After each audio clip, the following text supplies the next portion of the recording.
Welcome to the Engaging Personalities Podcast. I'm Anders Boulanger, founder and CEO of Engagify, where we're on a mission to rehumanize business through engagement. We believe that we can all be more successful if we can command attention and deepen connection. So stick around to the end of the show and we'll reveal how you can be our next guest on a future episode. So let's get ready to engage.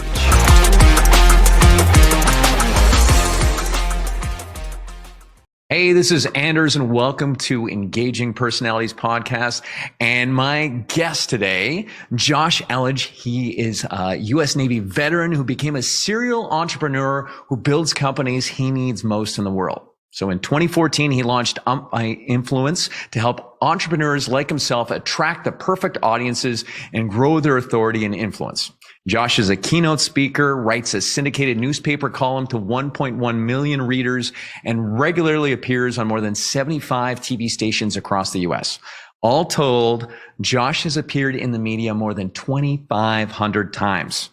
Passionate about his family, physical fitness, and breaking out of escape rooms, coming to us from Orlando, Florida, here's Josh Elledge. Josh, welcome to the show. Anders, thank you so much. It's a pleasure to be here. Yes, thank you for coming on. And when I think of someone engaging, you come to mind. So that's why I wanted to have you on the podcast. Not only how you are when you interact with all the people that you talk to and interview, but also how you're able to create, and attract audiences and authority, in the marketplace. So there's multiple levels going on there. So that's high praise. Yeah. So can you tell us a little bit about, how you help entrepreneurs grow authority and influence through your UpMyInfluence company?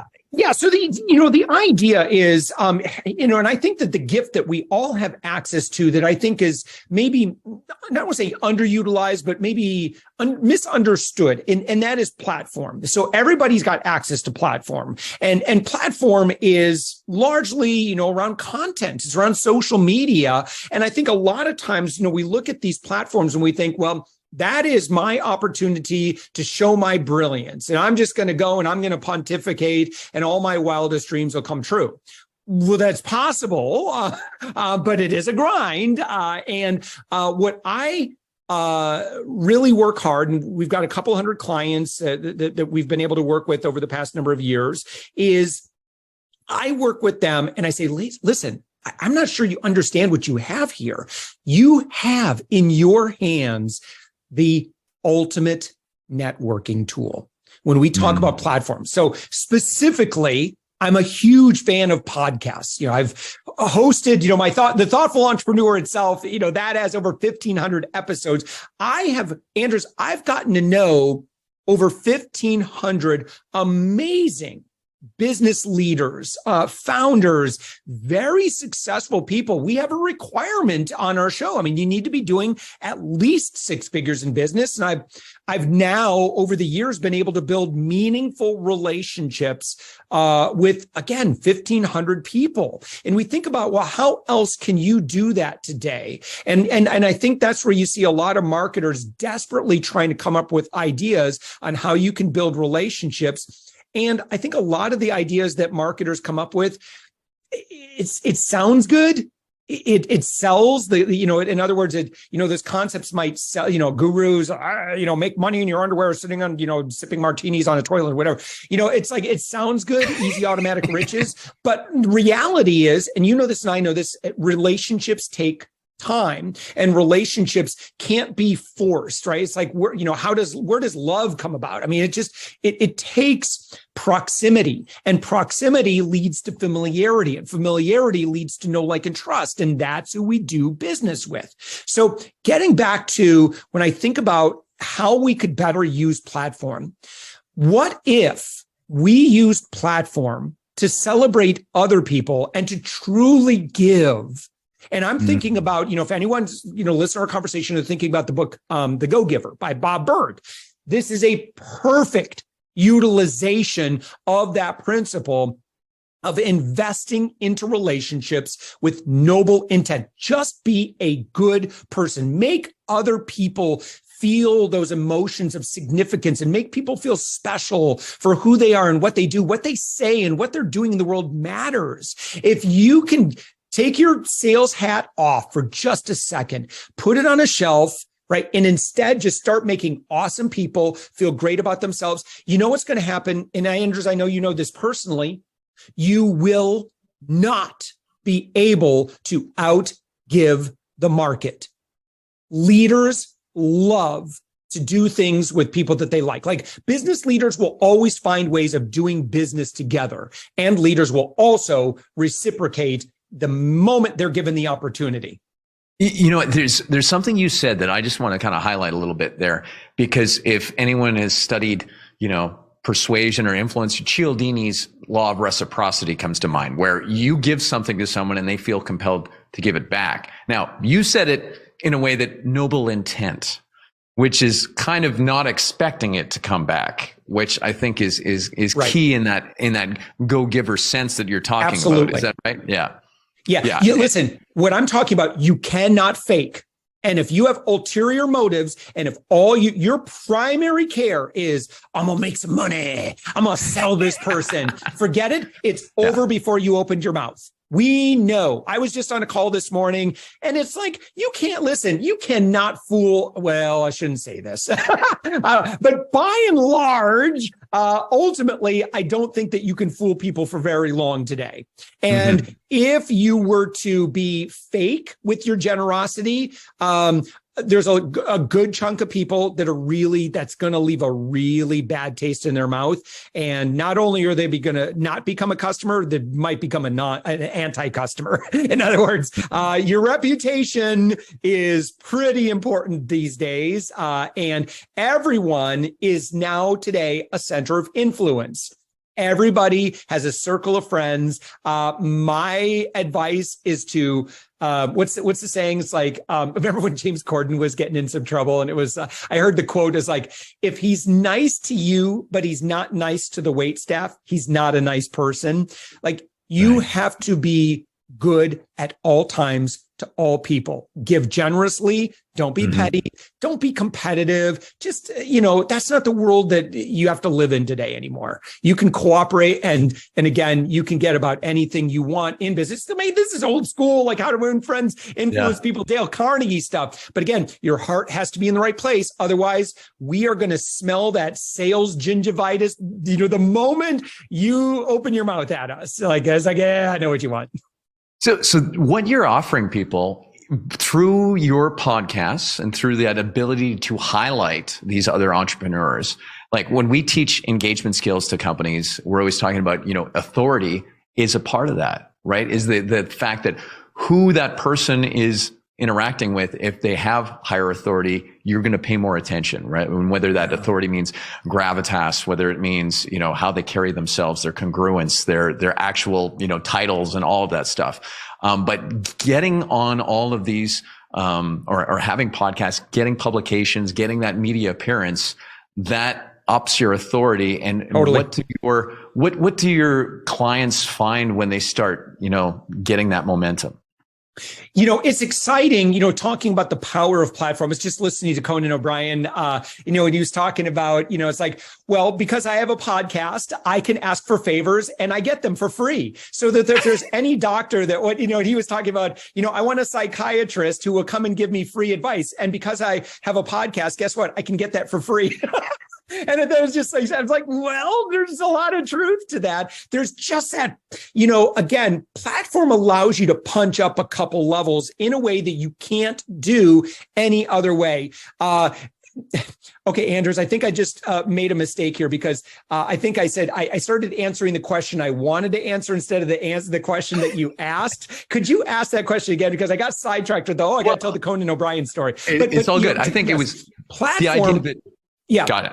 Yeah. So platform can get you indoors. Again, I have been a journalist now since 2007, starting from, when I was doing segments, I became a consumer expert. I've done over 800 consumer expert TV stories. And that, when you get press passes, and like I've gone to these conferences and you get, press badge, man, it's like, how do I say this nicely? It's like ladies' night, and you're pretty late. I don't know if that sounds sexist or whatever, but that's kind of how it feels. Like you're in demand and like, oh, press. Ooh. So the same thing can happen. And here's the great thing about why I'm so passionate about podcasting is, to start a TV station, like a legitimate, like that's probably not going to happen. Now you could do video, and absolutely video is awesome. I just think podcasting just has so many inherent benefits to it that are just kind of baked in. Anyone can start a podcast. It's not hard to do. You can have conversations with people on Zoom. You could turn those into podcasts, and, with minimal investment, you're up and rolling. And then you just keep showing up. And then eventually what's going to happen is you are going to become a thing. And I'm using air quotes right there, where the PR world, the podcast guest agency world, all these directories, all these groups, there is a huge supply and demand gap right now between the number of potential podcast guests and potential podcast interview shows. Huge gap. There's way more guests out there. So what that means is, again, it's kind of like me wearing a press badge at this event. And all of a sudden, it's like, oh, press, oh, podcaster. And there are agencies that make a ton of money from clients wanting to be on podcasts like yours, or anyone who gets in the game. But again, make it about other people. And long term, you will absolutely get far beyond anything that you want. Great. Now I want to pull back just a little bit, because there's something you said, and it's also how you said it. You said you were passionate, and if anyone's listening right now, I mean, you can hear Josh is passionate. You can hear the energy in his voice. I know a few things about you. Well, one, you said, journalist, like media kind of thing. Yeah. You also mentioned you were a DJ. Right. At one point, or that was before. I think that was before we hit record. Well, yeah. That's right. Yeah, that was before. Intel. But I'm just saying, background. Like, you're an engaging individual, is what I'm saying. Mm-hmm. And what I want to say is, how did that come about? Where did that come from? And how did you learn? Because I think there's something in how you do things that is infectious, and that people want to get on the train, right? Because of how you are. Yeah. And listen, the first thing I need to say is I'm an acquired taste. Not everybody is going to appreciate my level of energy. That's okay. I fully understand that. Number two, a quote unquote larger than life personality is absolutely not a requirement to leverage platform, to show an interest in other people. In fact, I would argue that the requirement, I think the best thing you can have is an interest in other people. If you truly love or like other people and you're interested in other people, the world doesn't need more fast talking, shiny used car salesman talking people, right? What the world needs are just people who care. Like, people who are interested in learning. People are interested in sharing stories and learning from other people. That if you've got those traits, you're perfectly cut out for this. And in fact, your audience, that you connect with may be different than likely will be different from the audience that connects with me. Not, like I said, not everyone likes me, but okay. To answer your question, because again, I answered the question I wanted to ask. Answer not the one you asked. Classic politician move there. That's yeah. So I was a journalist in the United States Navy, and I went to DINFOS, Defense Information School, and one of the most beloved and well-loved and well-known alumni of DINFOS is Adrian Cronauer. Adrian Cronauer was a staff sergeant in the United States Air Force during the Vietnam War, and his story became a movie called Good Morning Vietnam, played by Robin Williams. I had the opportunity to learn from Adrian Cronauer and became a little bit of a mentor. I won't say it wasn't like Miyagi and Daniel-san, but he came in a couple of times and spent a lot of time with us. So Now, what Adrian Cronauer, if you watch the movie and you know his story, he had a crisis of conscience and knew that he had to be honest with his audience. And in short term, he paid a price for it because, again, that went against the top brass and that sort of thing. But he knew it was the right thing to do. Eventually, history vindicated him. But that was the message that he was just so emphatic about: is you are always honest with your audience. You are always advocating for your audience. You are always truthful at all times with everybody, because you're not going to get away with it if you're not. And that when we write a blog post, when we create content for social media, we are taking a sacred obligation to say, I am going to be a service to this audience, but they deserve my best. And they deserve, not some ulterior motive, not some, just, I'm going to say this, but really what I really want is X. Like, people know what you're doing. So you may as well just be fully transparent with everybody at all times. And that served me well. It seems like there's, and I see a theme going through this interview too, of this kind of sincerity and authenticity, right? And that having power, that propels you or that attracts people, and it doesn't repel people, is what I'm saying, right? Because there's no BS detecting having to go on, because they can sense that sincerity and how you're being real, right? That's something that's thrown around a lot, right? Be real. It's like, well, we should always have been real in a sense.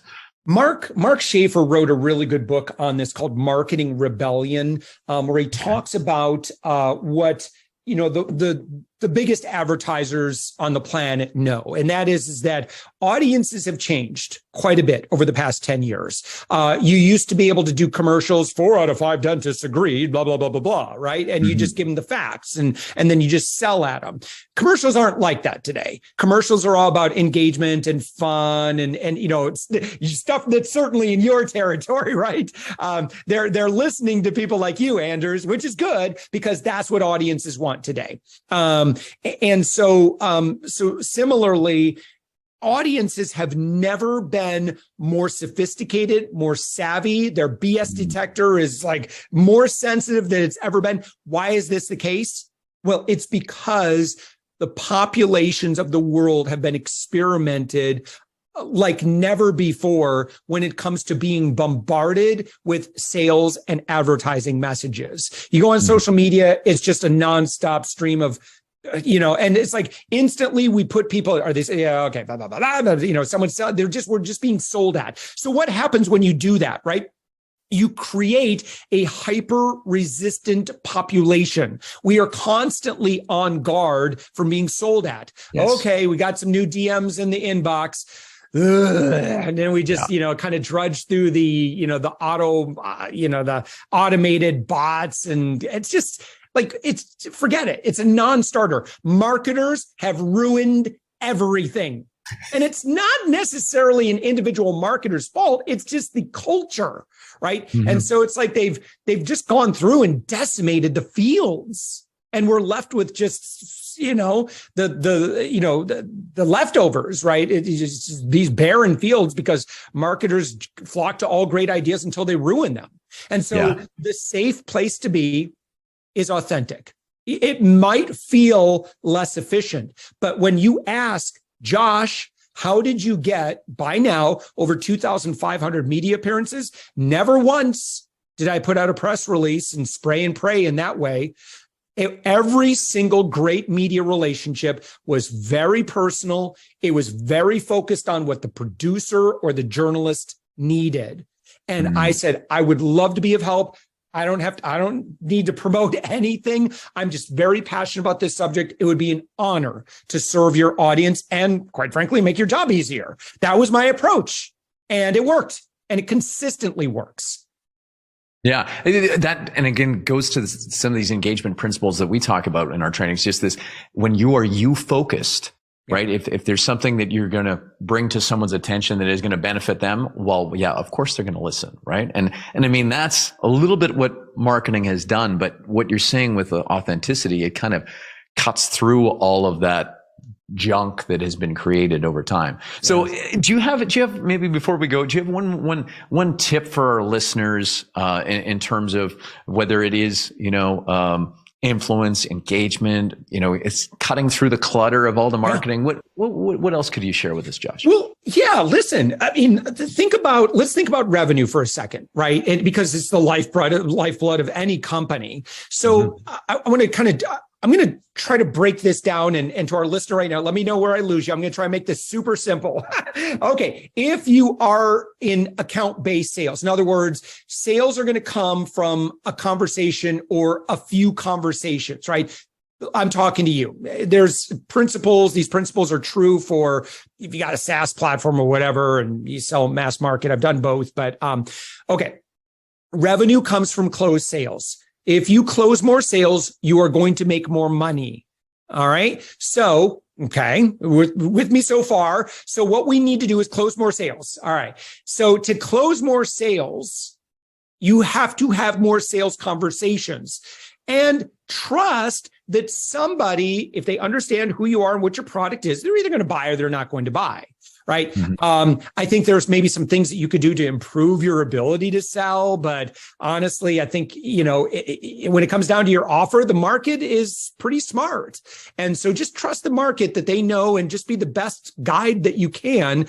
Try not to shove things down people's throat and just, be more of the kind of salesperson that I want to work with. I just want someone who's going to help me. I don't need them to talk me into it. I answer my questions, maybe help, lead in that a little bit. But okay, so we need to have more sales conversations. Okay. To get more sales conversations, you just simply need to be building more meaningful relationships with qualified decision makers. That's it. The more irons that you have in the fire, the more sales you're going to make, the more revenue you're going to make. And so if you are not satisfied with where your revenue is this month, it's not based on who you are today. It's probably based on your activity last month in most cases, right? If you're an agency or consultant or whatever. Okay, so that's fine. This is a fixable problem. We need to get more people. We need to have more meaningful conversations. Platform and generosity is the fastest path to building more meaningful relationships and friendships. Okay. Whether that's a podcast, maybe you want to start doing stuff on LinkedIn or YouTube or whatever. That's cool. I'm a big fan of podcasts and I've got a lot of data behind why that's the case. But again, if 2023, you're thinking of what you should be doing this year, I would argue, go back and read Dale Carnegie. Go read Bob Burg, The Go-Giver. Those are probably the two best books on sales, in my opinion, in terms of what's working today. And that is ask you and your team and your sales team in particular, what can we be doing to lead with noble intent and generosity in order to build the relationships we need to build and trust the process that those meaningful friendships will turn into great things. One last, illustration of this. Imagine that you are a real estate professional and you have 200 centers of influence in your local community. And who's the center of influence? Everybody, right? But when asked, those 200 would say, I really love Anders. Anders is just, he's great. I think he's successful, but boy, I trust him. If you get to that point where you can get 200 people to always bring your name up or tag you or whatever, it's kind of game, set, match for the rest of your life.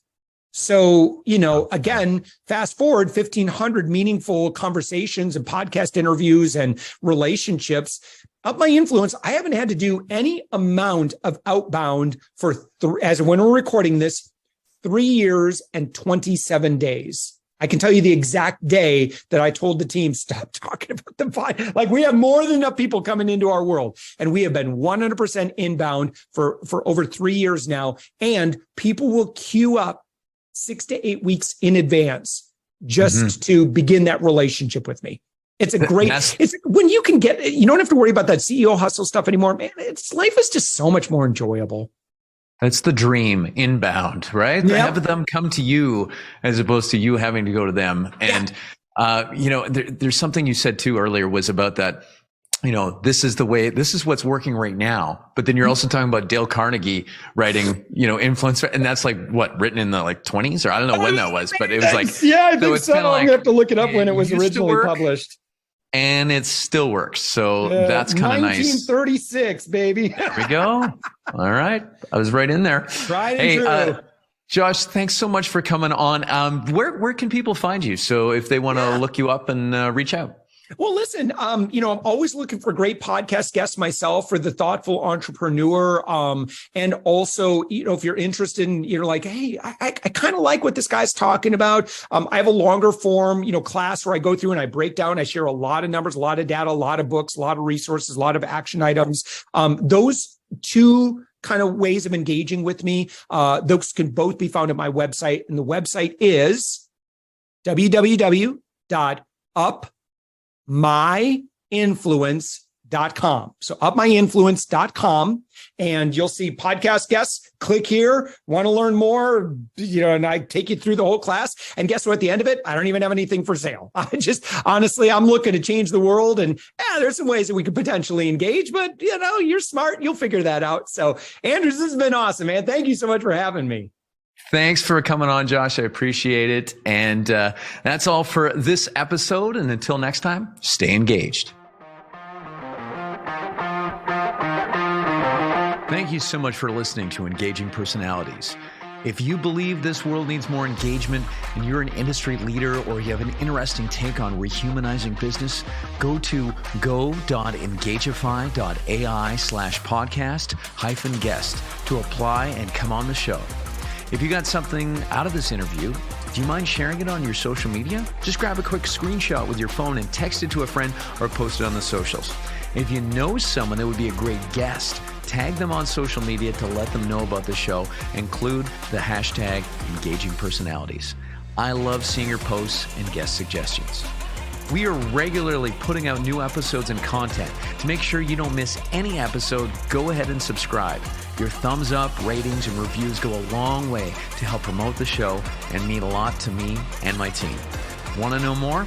Go to our website, Engagify.ai, or follow me on LinkedIn. Thanks for listening, and stay engaged.